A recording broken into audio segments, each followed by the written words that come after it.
Welcome to Mind Love, episode 103. Today's episode is all about how to accomplish your goals by coaching yourself.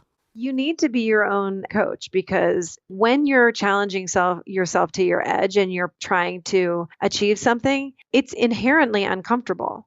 Any change is, intrinsic in the change process is discomfort. So when you're feeling very uncomfortable and when you're feeling like this is so hard, you're doing it right. What really feels dreadful is normally the thoughts in our head. It's not really the experience of it. The more you self-coach and the more you sit down and pay attention to what's going on in your head, the better you get at it. Turn up your frequency with Mind Love.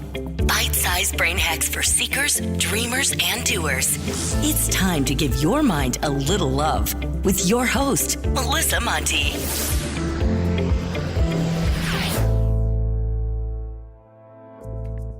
Hi, friends and wild people. First off, if you haven't subscribed to the podcast yet, please hit the subscribe button. More subscribers means even better guests and tons more value. Plus, it helps me grow the show so more people can find it. And if you ask me, everyone could use a little more mind love. Hello, wild minds. So here's the thing. Every human knows what we should do, but most of us aren't doing it, at least in some area of our lives. So maybe you know how to eat healthy, but you keep ordering fries instead of salad. Or maybe your doctor told you to work out, but you keep grabbing the remote instead. Maybe you know that you should make more sales calls, but instead you're scrolling through Instagram. We all do it. So what's the disconnect? How do we make sure that we actually start doing all those things that we know we should do? So I've asked a lot of coaches this question. I know a lot of coaches. I kind of surround myself with them right now. It sort of goes with the job. Plus, they're just really helpful to know. Well, when I ask them their biggest tip, it's always hire a coach, which totally makes sense because that's their business model and it's good marketing. And I'm definitely not knocking coaching. I coach people. I've had people coach me. There's a reason I surround myself with coaches. They're super helpful. Honestly, there is something really helpful about having someone who can see your issues from a fresh perspective. Someone who isn't emotionally tied to every decision. Someone with more experience than you, or someone to keep you accountable, all the things. But not everyone has the luxury of being able to afford a coach. It really bothers me when people say, well, if it means enough to you, you'll go into debt. I'm in debt, and it sucks. To be transparent, I did go into debt to quit my job and launch my dreams. And I'll be real, for me, it was the best decision I've ever made. But I also don't have children. I didn't have a lot of responsibilities. I didn't have a lot of other debt. So it worked for me. It doesn't work for everyone. So I don't know the right answer on the debt versus dreams thing. You have to answer that for yourself. All I know is paying for a coach isn't the only way. It's an amazing and powerful way, but it's not the only one. You may never want to hire a coach, or maybe you just don't feel like you should right now, and you'll get there. All of that's okay. So what if you could hack into your mind and start to work the same magic that a coach would? What if you could start to shift your mindset to see your own issues from a fresh perspective?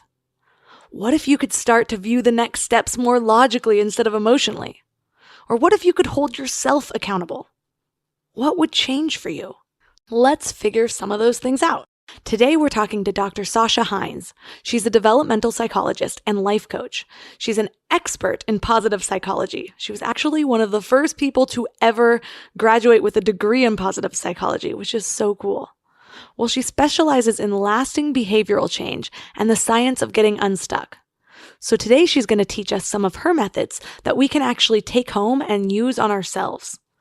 3 key things we will learn are why it's so difficult to change unproductive, harmful, or even dangerous habits, even when we really want to change.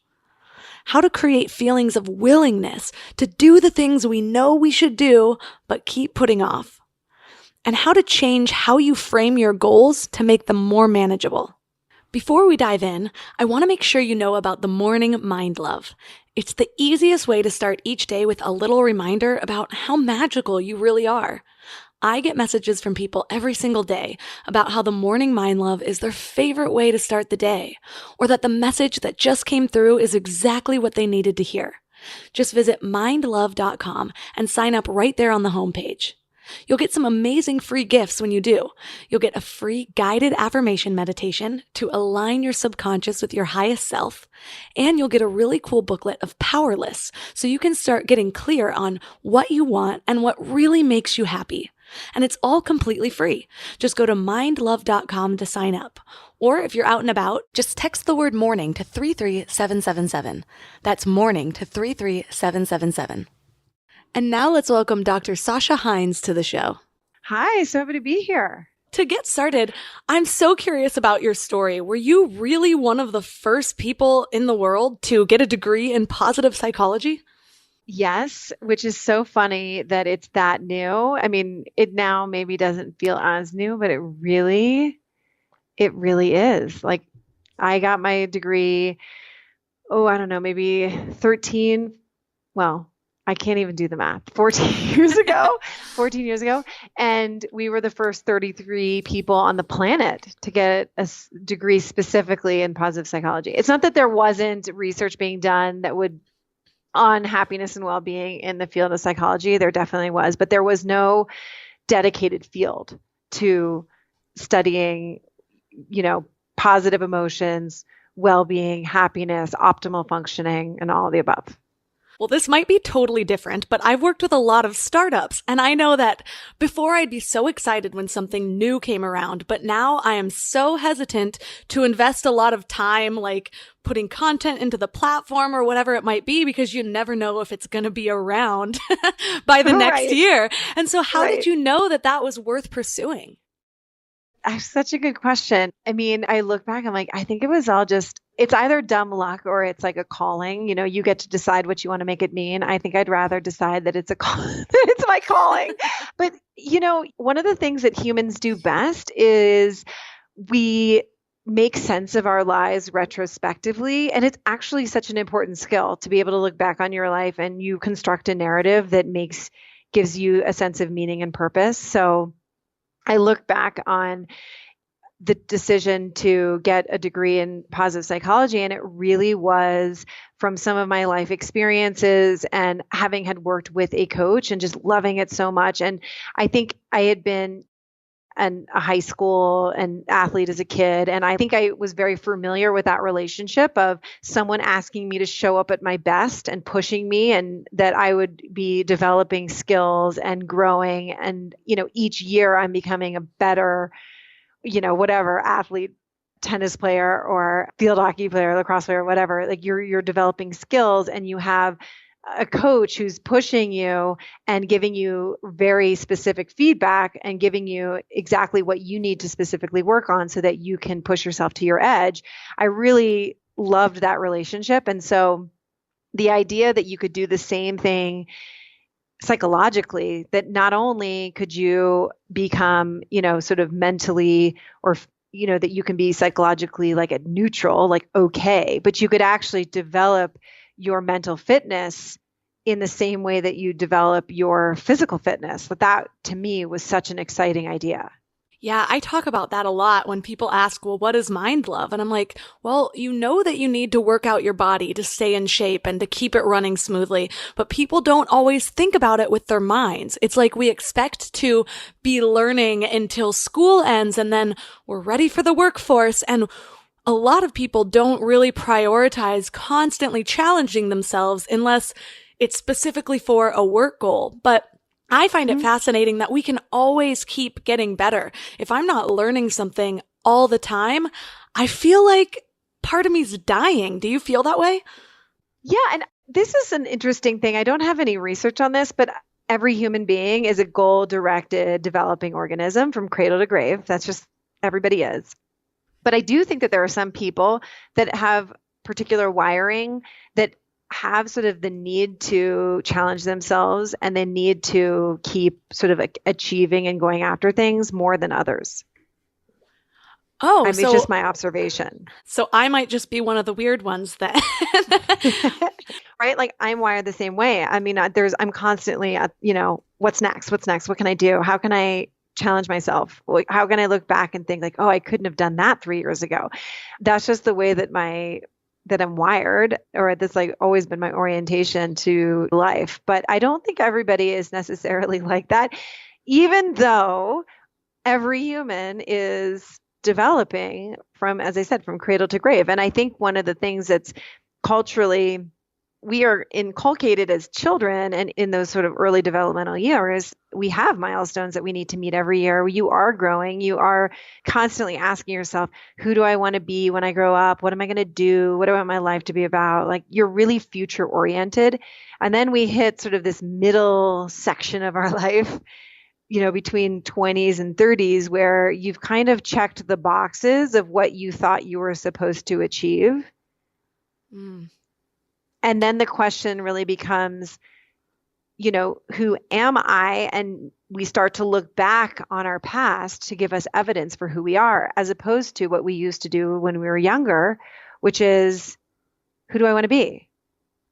Who do I want to be in 10 years? Who do I want to be in 20 years? What do I want to do with my life? Right? We stop asking those questions.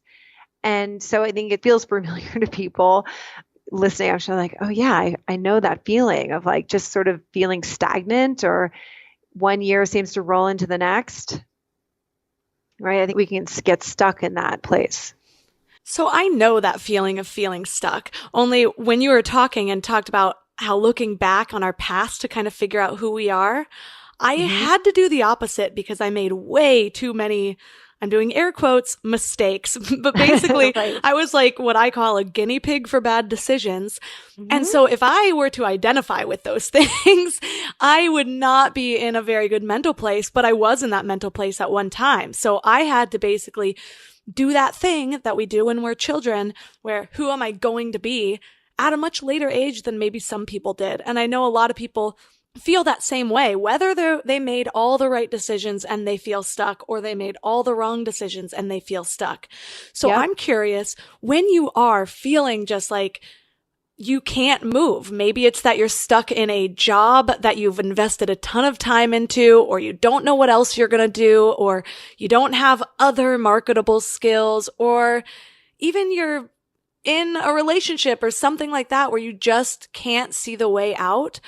What do you recommend is the first step to do to even just get clarity on what next step to take?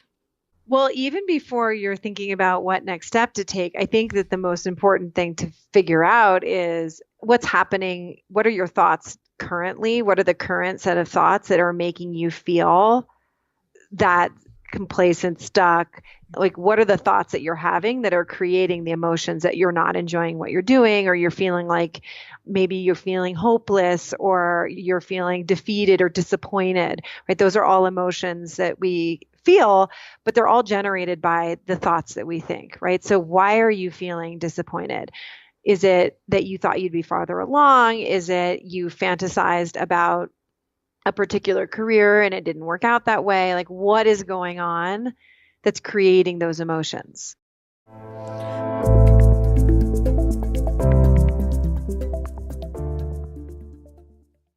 Before we go deep today, I want to give you a little gift, and I want to give it to you every single day. It's called the Morning Mind Love. I know how life can be. You're all fired up after an inspiring episode, and then a new day or a new challenge comes at you, and it's just hard to keep up that energy. Well, the Morning Mind Love is kind of like an oracle from your higher self to help you start each day with a positive focus. Plus, when you sign up, you get 2 free gifts, a 30-minute binaural meditation and 30 days of journaling prompts to help you remember who you truly are. And it's all completely free. So join over 9,000 people and go to mindlove.com to sign up, or text the word morning to 33777. You know what's crazy? After all these years of hosting Mind Love and talking to some of the world's leading experts, one of the biggest eye-openers for me has been just how much our gut affects, well, everything. When my gut feels good, my mind feels clearer, my intuition is stronger, and I just feel more balanced. And that's why I'm excited about Zoe, a science-backed nutrition company that is totally changing how we understand our gut health. They've created the most scientifically advanced at-home gut test and built the world's largest microbiome database. So when you get your results, you're not getting generic advice. You're getting insights about your body that other companies just don't have the data to provide. There's also just so much misleading health information out there. Food companies even pay influencers to promote ultra-processed foods as healthy. And that's why I love that Zoe relies purely on science, real science. The randomized controlled trial showed that participants were 4 times as likely to report better sleep and more energy, all thanks to the info from the largest microbiome database on the planet. So go to Zoe.com and find out what Zoe membership could do for you. And because you listen to Mind Love, you can use the exclusive code MINDLOVE10 to get 10% off membership. As a Zoe member, you'll get an at-home test kit and personalized nutrition program to help you make smarter food choices that support your gut. That's Zoe.com. Use MindLove10 at checkout. Trust your gut. Trust Zoe.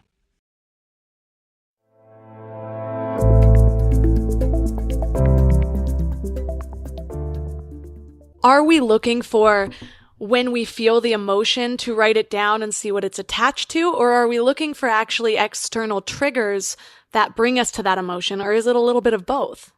So that's a great question. Our brain wants to tell us that the external factors, so the facts, as I call the facts of our life, where we work, who we work with, all of the externalities of our life, like our brain wants to tell us that those external things are actually causing our emotions. Mm-hmm. But that's never true. It's always our thoughts. The mediator there is always our thoughts, right? So it feels like, in our experience, feels like this external thing happened, I'm feeling angry, or this external thing happened, I'm feeling disappointed or sad or hurt. But what really is creating that emotion is always the thought that was triggered by the event. Right. And I talk a lot about how thoughts and our thought patterns are really habits, because I made that shift. And so it really involved creating a new habit and being so intentional about it. And you said earlier how, when we were talking about your life up until now, you're like, well, I think we like to look back on our lives and find the meaning in it. But there are also the people who look back on their lives and they find a way to still be a victim. And it's that same kind of mindset shift in my mind, where you can look back and say, like, well, all this stuff happened to me and I had no control over it. Or you can look back and find the meaning, find your part in it. And those are the ways to make the change. So it sounds like it's that same mental shift where you're owning your life. You're taking responsibility for where you are and your choices and how you're currently thinking in order to move forward. Is that right? Yeah, I think it really comes down to, I love Carol Dweck's research on fixed versus growth mindset. I think it really comes down to that dichotomy, which is, are you living your life with the fundamental belief system that your personality, your talent, your abilities, your competence, it's all fixed, that these are fixed attributes that you have. So, you're smart or you're not smart, you're athletic or you're not athletic, right? Where everything becomes, you either got it or you don't. You won the genetic lottery or you didn't, right? Or you won the circumstantial lottery or you didn't. Or you have a growth orientation or growth mindset, which is believing that your abilities and that your competencies you can develop them, right? That you can actually become better and you can grow. You can learn to be really great at something that you may not have initially been all that great at, right? So believing that it's always possible to become better at something. It's always possible to develop skills in a particular area or talent or develop mastery in a certain area. So I feel really grateful that I've always had a growth mindset, at least in areas of my life. Other areas, maybe I had to work a little bit harder. But there are some people who don't have that luxury. Maybe it's nature, maybe it's nurture, maybe it's a combination of the two. But there are people who just don't believe that they're going to get better in some of the areas of their life that is the most important for them to get better or make a change. What do you see as the common differentiator between either people that move to the growth mindset or really starting to believe? Like, what are the steps in order to move from that fixed mindset to really believe that you can make a change, or to start gathering evidence maybe for yourself? I think your point, just what you said, I think it's really important to recognize that it can be domain specific, right? So you can have it was so funny. I was at a chess tournament, nerd alert. I was at a chess tournament with my son a number of years ago, and there was another mom who I was speaking with, And it was just such a funny example of fixed versus growth mindset. And she was saying how, and I was making a joke. I was like, oh my gosh, I knocked me over with a feather that I have a child who loves to play chess and is good at chess. Like, I never in a million years would have imagined this. And she was saying how her son played chess. She's like, well, we're not athletes in our family. Like, I knew that he would never become a great athlete, but I knew that, you can always become better at chess. You can always develop more skills and become, a smarter chess player. But I just knew that, you just don't got it when it comes to sports. And it was so interesting because when I was listening to her speak, I was like, wow, isn't that fascinating? I have the exact opposite belief. I believe that like anybody can become athletic. It's just about practice. It's like effort and practice. That's it. It's having good feedback. It's putting in the hours. It's just like putting in more hours and stuff. I'm not saying that people don't have like a natural propensity for particular to be athletic, but when it comes to being a really successful athlete, it's about gritting it out and like putting in the hours. I've seen so many naturally talented athletes not do much with it. And I've seen people that weren't that talented initially work really, really hard and become, NCAA athlete or, go play in the junior national tennis tournament. You know what I mean? So to me, I was like, that's so crazy. I think the exact opposite, like athletics, you can absolutely develop skill just with effort and time and good feedback and coaching. But your intelligence, like your ability to play chess, like, I don't know. I think that's kind of you got it or you don't. And it was so interesting how I was like, whoa, there was a fixed mindset I didn't even see that I had. And it was just so interesting when you're listening to somebody else talking, you're like, we all make this stuff up.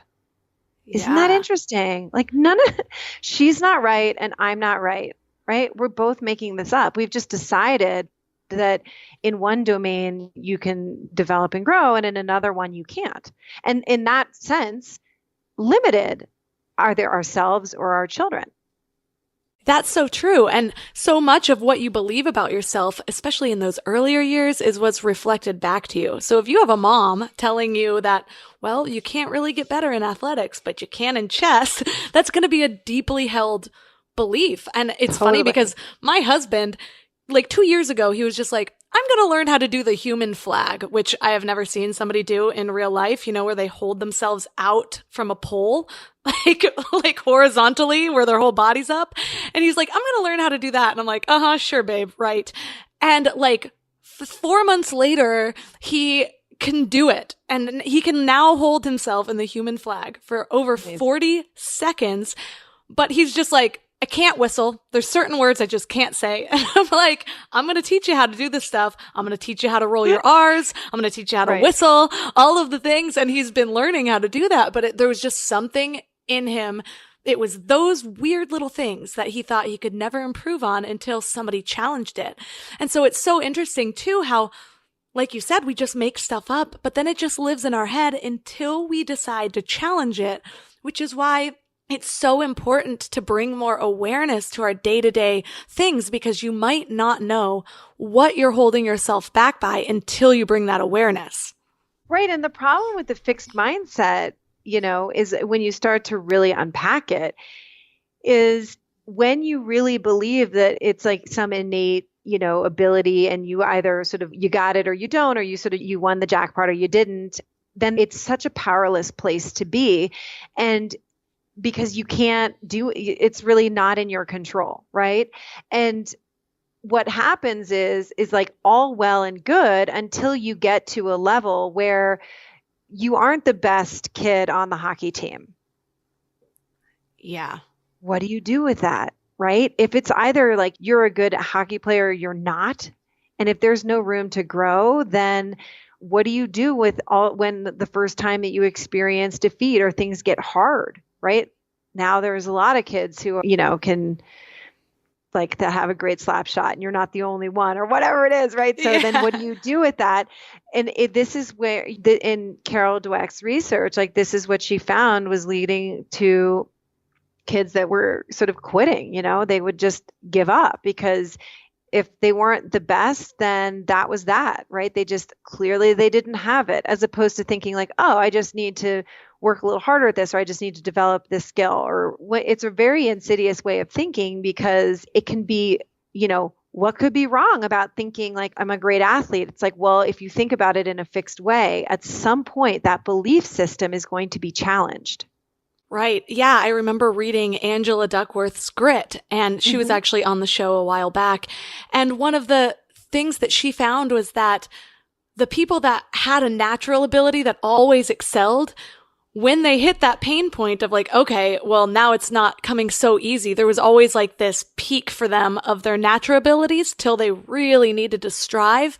And a lot of times it was the people that had a harder time getting to that first level that would then surpass the people that were naturally good, because the people that were naturally good didn't understand that they really needed to work hard to get it. So it's that second best thing. So I'm wondering, what are the psychological reasons that we just hate being second best, especially when we've already been so good in the first place?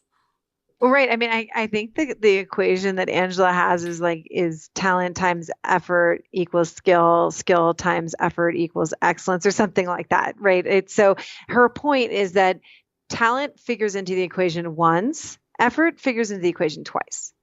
Effort is so much more important. But it really does, for some people, it takes a real mental shift to believe that their effort really matters. So how do you start to build that in yourself? I know there's so many people that are like, well, my mom didn't raise me that way, and so now I have this struggle my whole life. So how do you start developing that growth mindset? What do you do? Right. I know. I mean, I'm like, gosh, I really grew up in a fixed mindset house, like, oy vey. But this is why I do what I do, because I love all of the theoretical research. And it's so interesting to me to understand, like, understanding the difference between just the way that people approach their belief system and how they think about their abilities can have a profound impact on, the results they get and how far they take things. I think that's so fascinating. And I could geek out on this stuff forever in all of the other positive psychology research. But what I found for me really like hooked me in and got me so interested was that, like, despite knowing all of this stuff, like, I know the research on why a growth mindset matters. I studied it. I understand it. It's very different to theoretically understand why it matters to have a growth mindset and, then actually developing a growth mindset. Those are two very different things. So, my professional interest really shifted to becoming fascinated with how do I actually help people develop more of a growth mindset? How do I help people develop an effective mindset, which is really what I would call it, right? Like, how do you help people think in ways that help them achieve the results that they really want in life? It's not theoretical at all. It's like it becomes very specific, right? You're working on the micro issues in somebody's life. That makes sense. I was just talking to a hypnotist about this, actually, because I am always learning. I read multiple books at a time. Like I said, I love to learn and to challenge myself. But then it gets to a point where I'm like, well, I've read 6 books in the last few weeks, and there's a lot of changes I need to make. And I can only make one at a time. And even then, so the most recent one is, I know how much I excel when I am scheduling out my days hour by hour. And that includes scheduling in the fun time. So it's not like I'm just living this totally rigid life. I was the most productive a few months ago when I was scheduling in an hour in the afternoon to lay in the sun. And then the next hour I was editing, and the next hour I was doing whatever. But I tend to go in waves of 3 months, and then I'll fall off for a month, and I'll be sitting there and I'm like, first of all, I'm not as happy right now. I'm not as productive right now. And I know all the things, but it takes me a little while to reconnect what I know and what I'm actually doing. So how do we start to do that faster?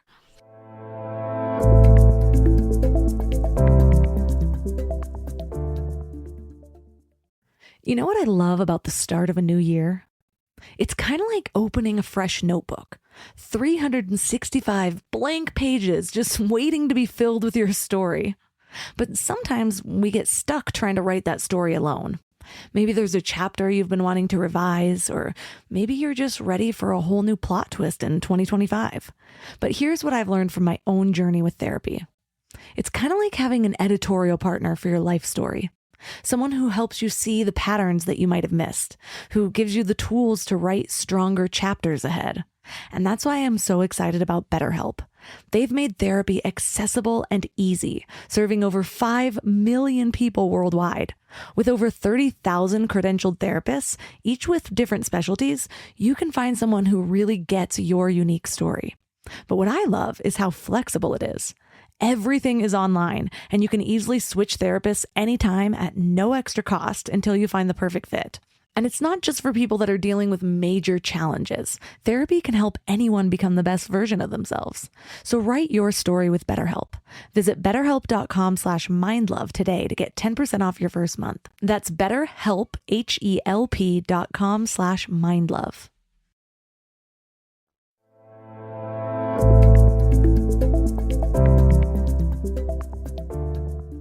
It takes me a little while to reconnect what I know and what I'm actually doing.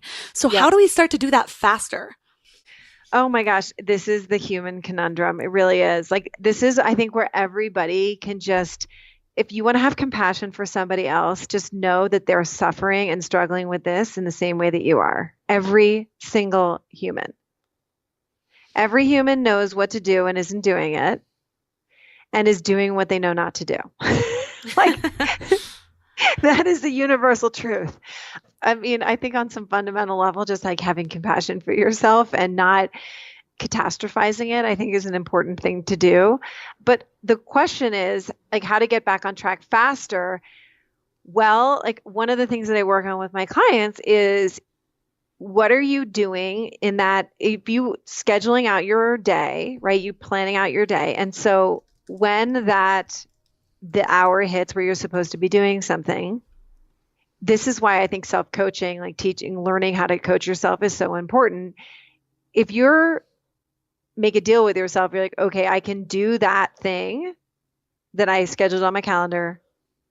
Or the other option is I can do nothing.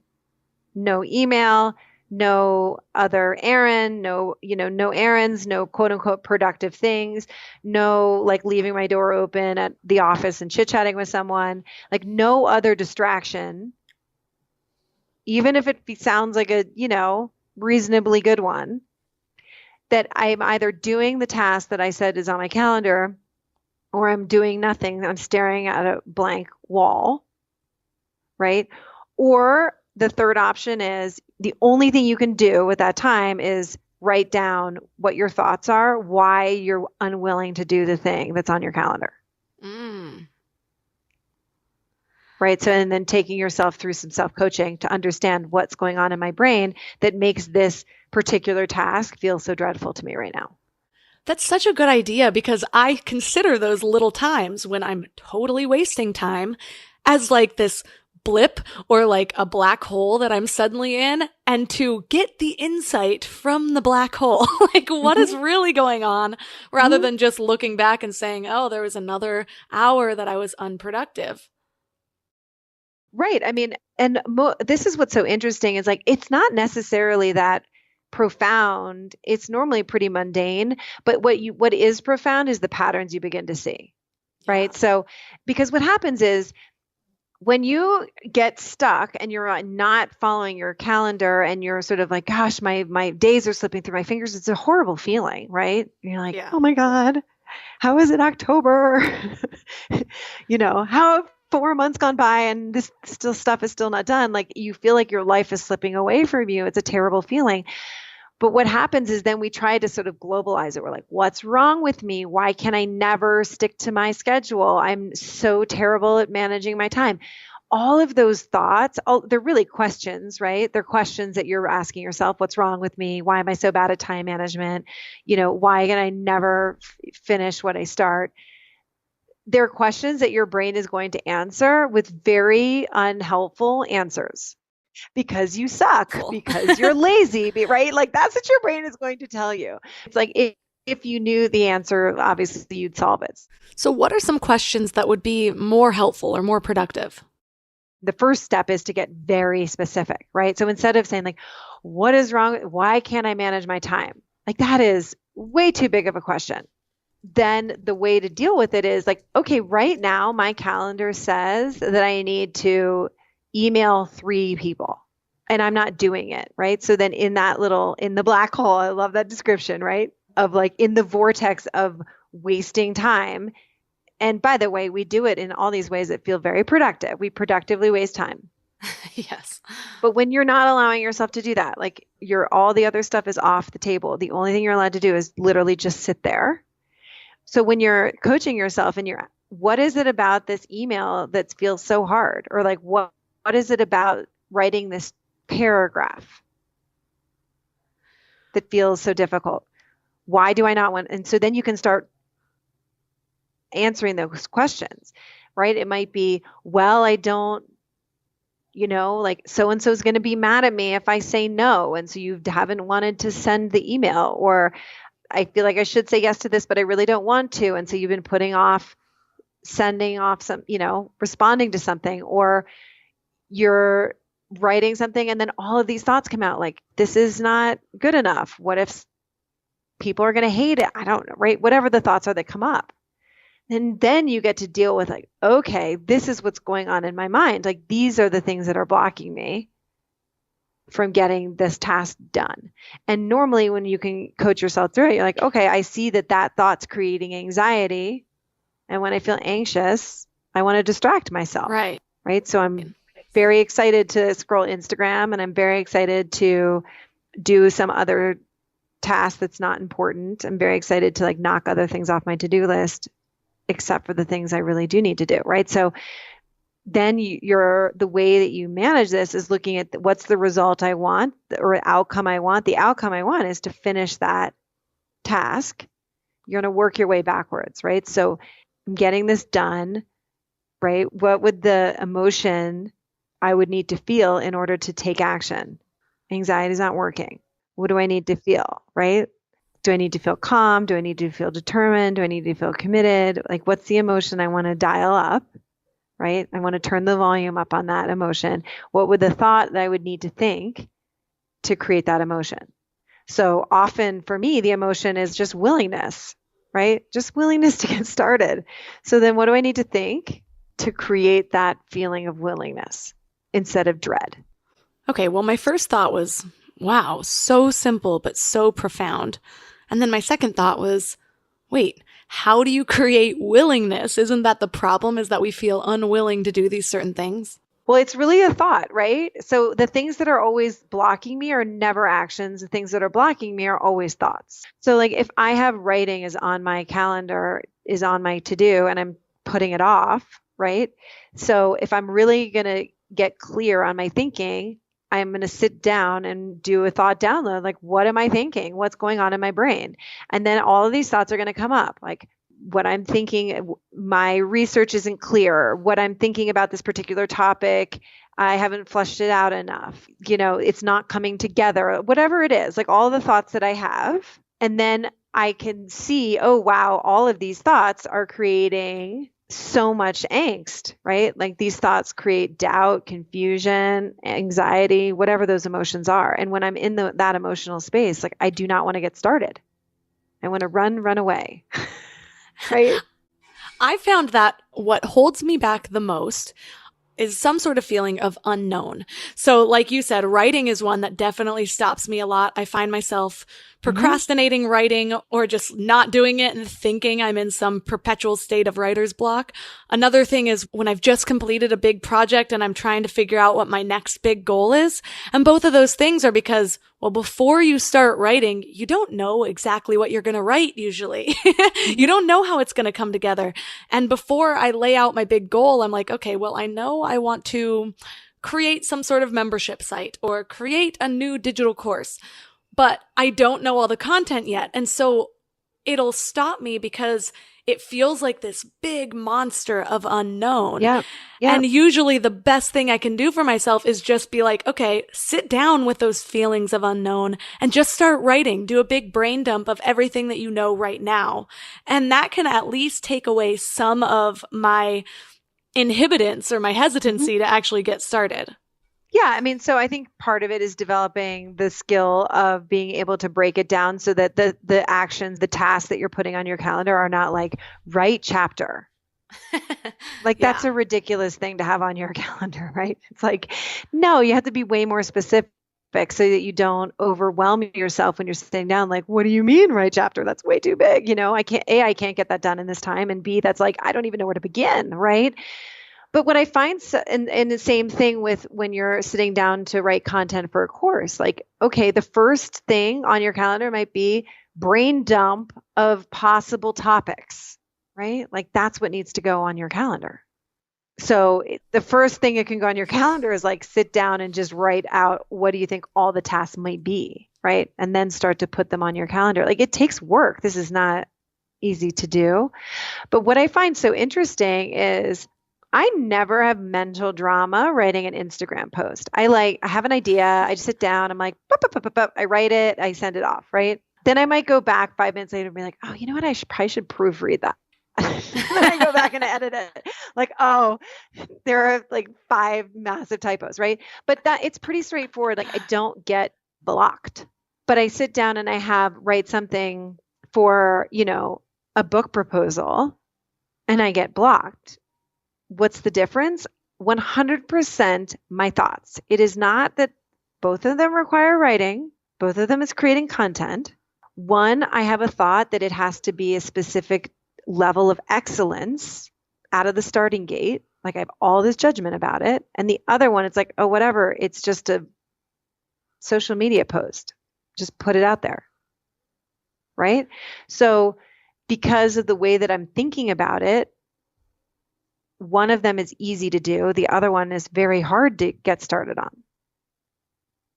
So our job is to manage our thoughts so that they're just as easy to start, right? That I'm managing my thoughts about both tasks in ways that make them not so overwhelming, right? Not creating dread or anxiety.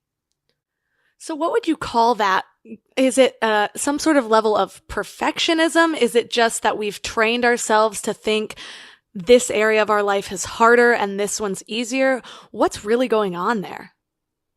In that case, I think that we have a sort of a cultural belief around like what's the level of excellence when it comes to people writing a post on an Instagram post. I mean, there's a lot of grammatical mistakes. There's a lot of typos. No, people don't really judge it. It's like, oh, it was just your thought and you just put it out into the world, right?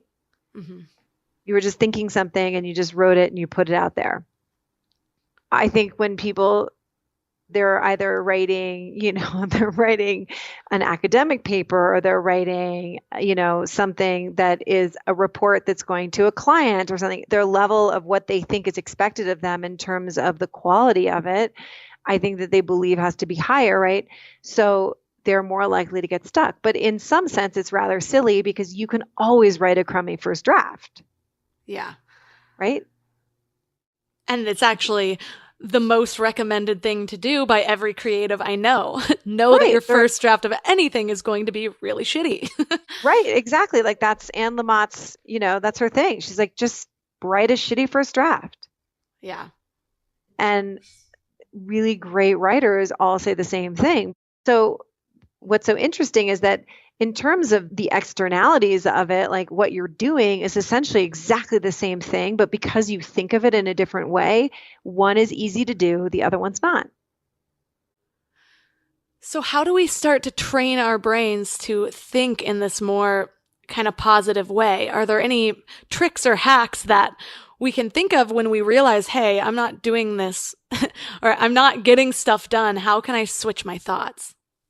Right. So you have to go in the same way that you're going to increase your physical fitness, you're doing the same thing with your mental fitness, right? So if you want to develop more of a growth mindset, and by the way, growth mindset would be, I'm going to write a shitty first draft and the second draft is going to be better.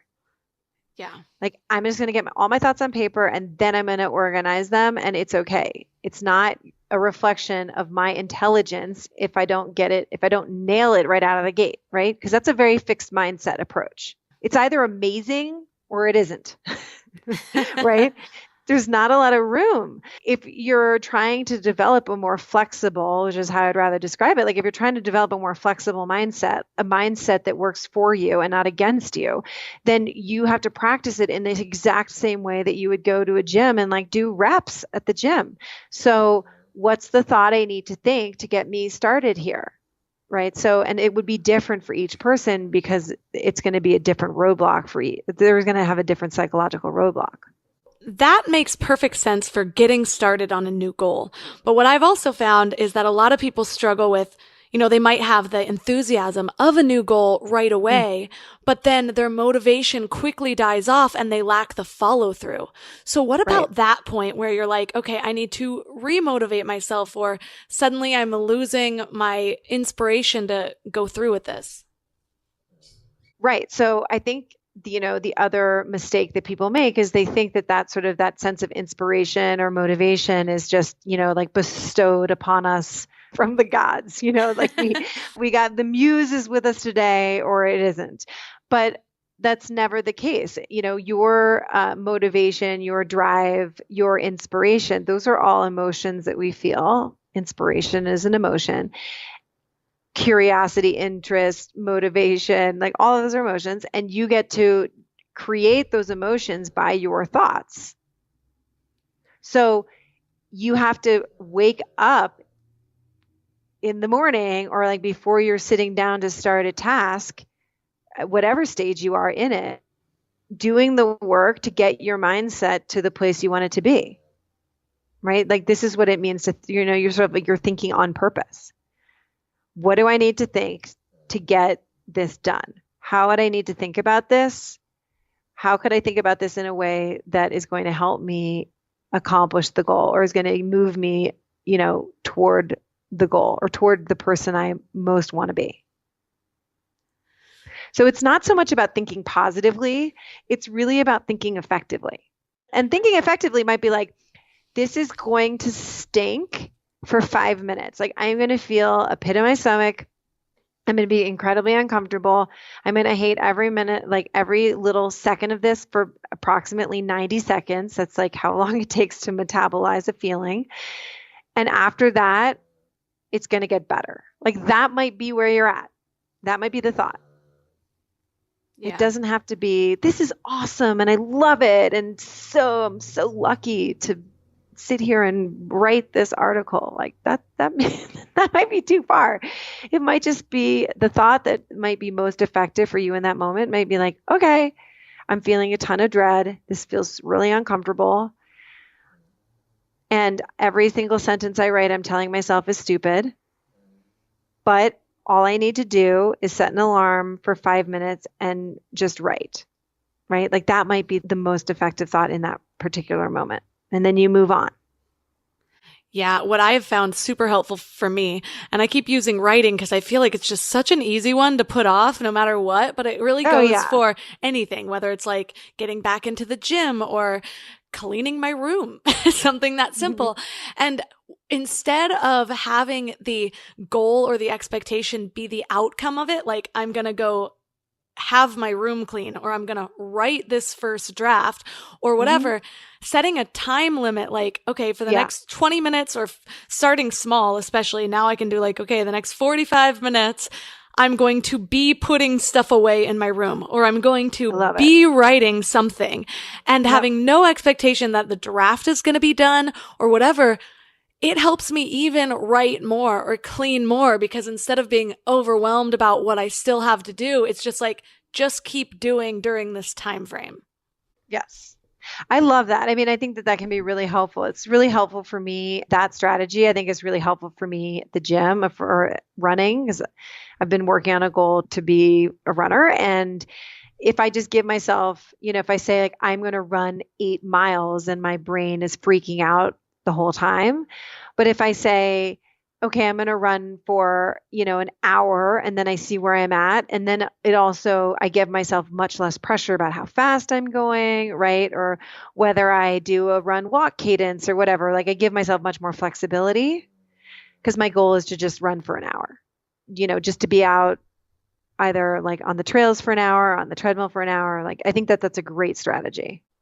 Yeah. Plus in that, I've done that same thing. I remember when I was training for this half marathon and I would sit there, and when I knew I had to run 8 miles or whatever it was, it felt almost like I would get the same feelings as when my mom would tell me to do something like, you need to go clean your room or whatever, exactly. Where I'd feel this inner resistance.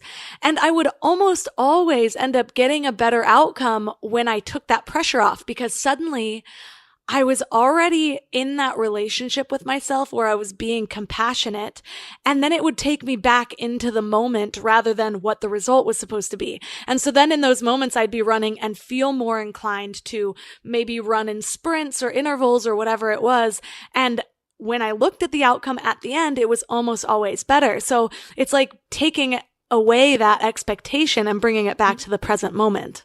Yeah. I mean, part of the problem is that our brain is very bad at estimating or anticipating what is going to make us feel good and what's going to make us feel bad. So, the amazing research obviously on lottery winners, like if we win a huge financial windfall, then our life is going to be amazing. And that's not the case, right? There's a short kind of well-being boost, and then it goes back down to baseline. And so the same thing is true with negative events. Like we think that it's going to be so terrible, and it ends up actually not being as bad as we anticipate. So in your mind, running 8 miles, like, oh my God, I have to run 8 miles. But then once you get on, let's say you're on the treadmill and you're now at 5 miles and you're like, I got some momentum. Like I could run 3 more. I think I can do that. That doesn't sound it's not so bad, right? So then it sort of gives your brain better input, because we're very bad at anticipating what is going to make us feel good and what's going to feel terrible. And we don't really get better at it, unfortunately. We seem to just go back to neutral. Like we never learn that lesson. It's very interesting. So some of the action items that I loved that we talked about are when we are in that moment of indecision or procrastination or whatever, to just sit there and journal what you're actually thinking about, so that you can start to question those things. And then also taking awareness of our thoughts in those moments too, and the negative thoughts that we're thinking about the upcoming task, and trying to flip that into something more positive. So are there any other action items that would be really helpful for listeners to take away from this episode and immediately apply to their life? I mean, I think the most important thing to realize is that like what really feels dreadful is normally the thoughts in our head. It's not really the experience of it, which is always so interesting when you begin to pay attention to it. You're like, oh, what really feels hard about this is what I'm imagining in my brain. It's not actually the experience of it.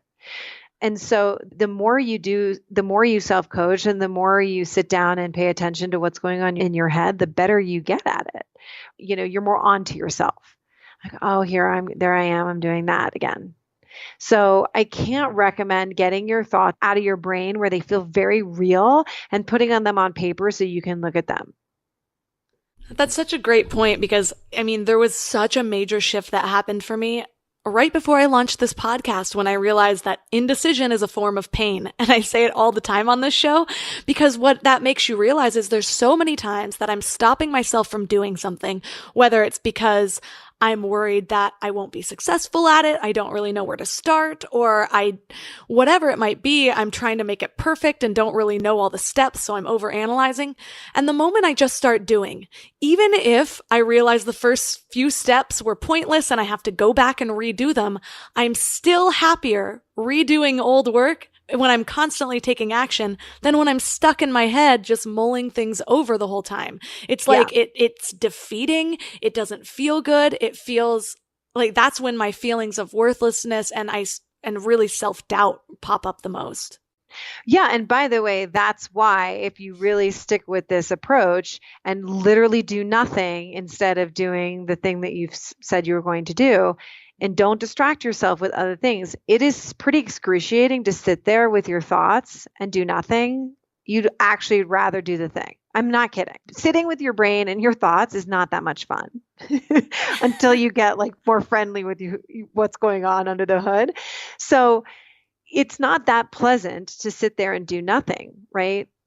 What we do is we don't want to deal with any of our thoughts. So we then would distract ourselves by doing other little tasks that allow us to, not have to think the thoughts. But, one of the thoughts that I love for me that I use and I practice for me is, action is the antidote to anxiety.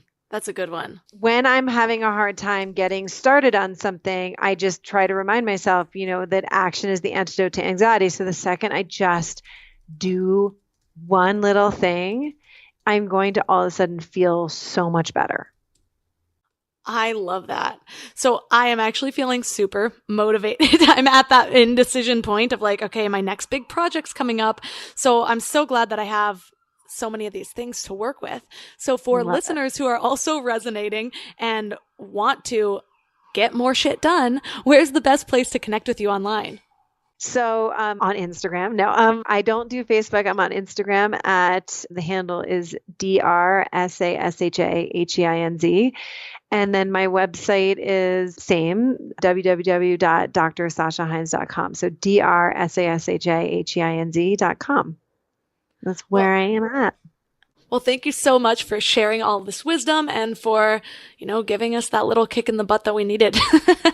Oh my gosh. You need to be everybody needs to be their own coach, because like when you're challenging yourself to your edge and you're trying to achieve something, it's inherently uncomfortable.